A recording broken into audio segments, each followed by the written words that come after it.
So I got curious not too long ago and asked you guys, if there was no limit to what the future could hold, what does the future of the recording industry or the music industry look like? I got some interesting answers.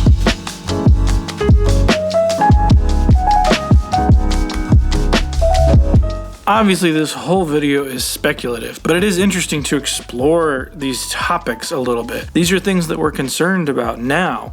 What is that going to look like moving forward? Right off the bat, Derek says, as someone who likes creating music and recording, I'm looking forward to AI replacing the hours that I spend sitting in my chair doing the same tedious stuff over and over. That way, mixing can become creative, not technical. Someone did respond to that, Dad Rocking Guitars, awesome name. I'm torn between this one, but I see at least some of that coming. I like creating music, but I'm not able to do it full time.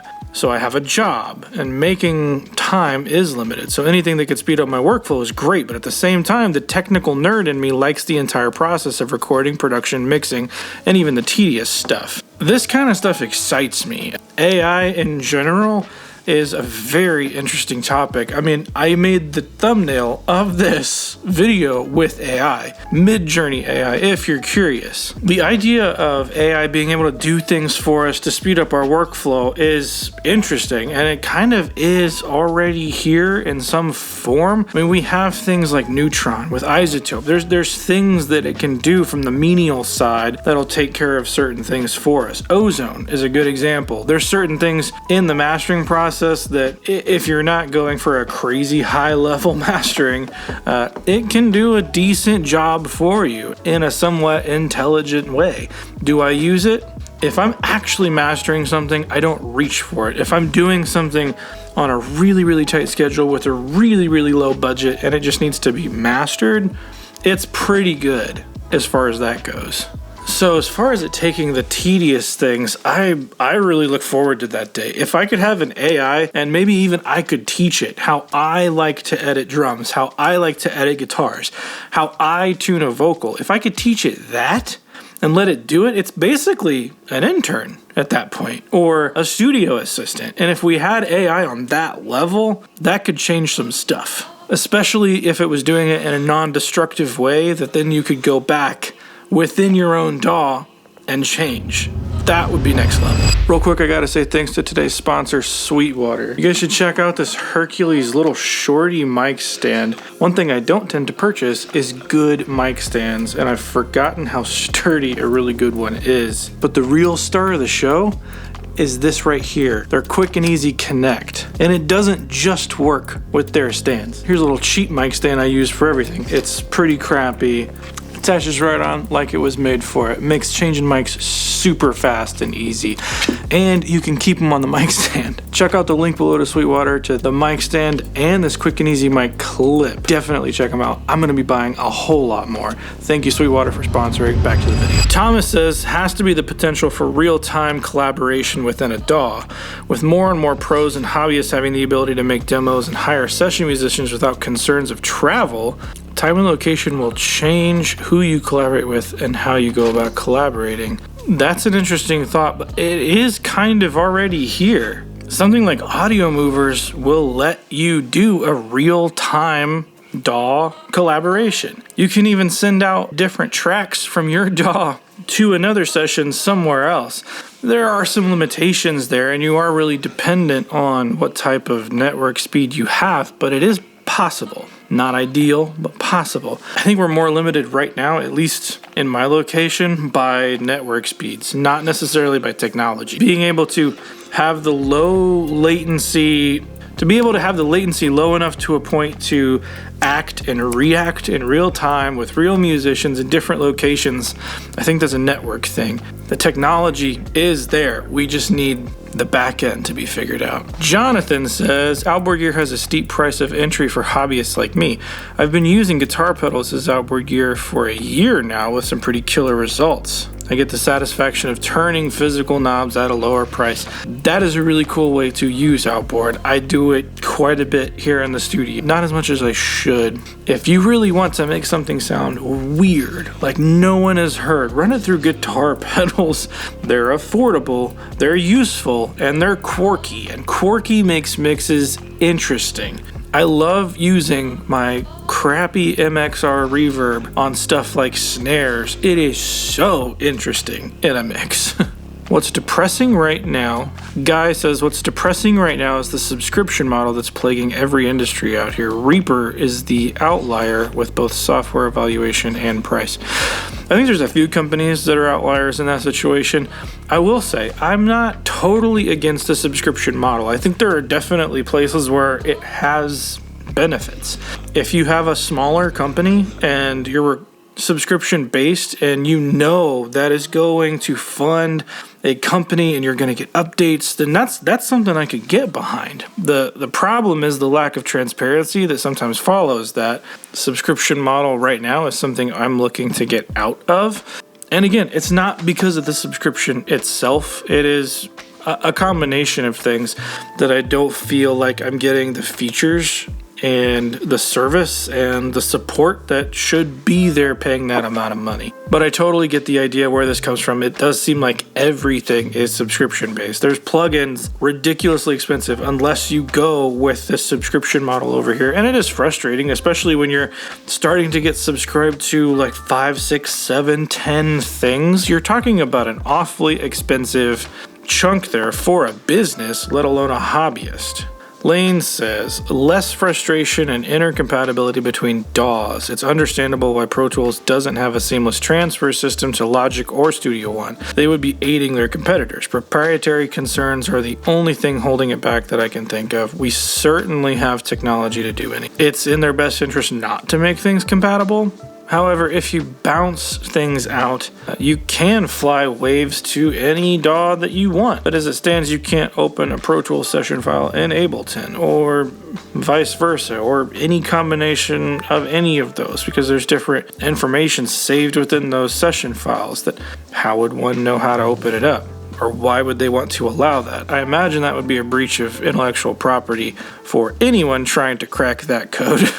Satch72, GPU audio is going to blow a lot of people's minds. Yes, and there currently is a GPU reverb that's insane. There's a company called GPU Audio who just released basically a beta for their reverb. It offers a lot of potential, but from an audio standpoint, we aren't utilizing GPUs like we should. It's right there. They're crazy helpful at complex tasks like convolution reverb. Things that would be incredibly CPU intensive, you can offload that to a GPU with no latency. I am also excited for that. Fetus Belt said, what future products? How about absolutely zero latency CPUs or maybe GPU-based operating systems designed exactly for modern music production? Imagine being able to run a massive virtual studio in the box and being able to max out the gear, mini amp sims, IRs, processing, busing, all your monitoring with zero latency. That would be a game changer because you would essentially be able to have a mix template and track on it. Imagine being able to do everything and have it essentially done minus a few tweaks during the tracking position. How much more inspired would you be to perform the crap out of something if you could hear it as if it were already mixed and already mastered? That opens up so many possibilities as far as what you can do from a performance standpoint. Every year we are getting better and better, more powerful. I think there's already a video of a studio taking a maxed out Mac Pro and basically doing exactly that, running their mix template during a tracking session, and they were finished with it after they tracked it. It was a really interesting idea. He also says, I have a very powerful CPU, and it's by far the biggest bottleneck in my time and capabilities currently. Yeah, everything we do from an audio standpoint is so CPU intensive. I cannot wait for the opportunity to tap into peripherals without being locked into an entire ecosystem.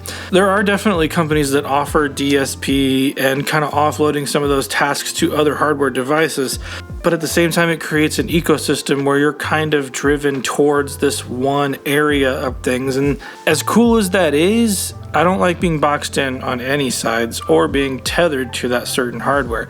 I don't understand why our machines can't do it currently. Hopefully that's coming. Curtis says eventually it'll be AI writing scores for movies and TV shows with plots written by AI starring actors who license their image to studios whose deep fake AI. Yeah, AI is coming down the pike for sure. But I will say it's already here. There's things you can do with AI. Any number of online resources where you can get chord progressions, melodies, all generated by AI. I'm not sure how much we want to consider AI here, but I can take something that I've written in a simple form and I can load that into tune track programs where it can take a look at the part that I've performed and I can have it generate another instrument and then take a look at that instrument. Okay, now generate off of the kick pattern. Now play with this. And at what point does it become what it has done rather than what I've done?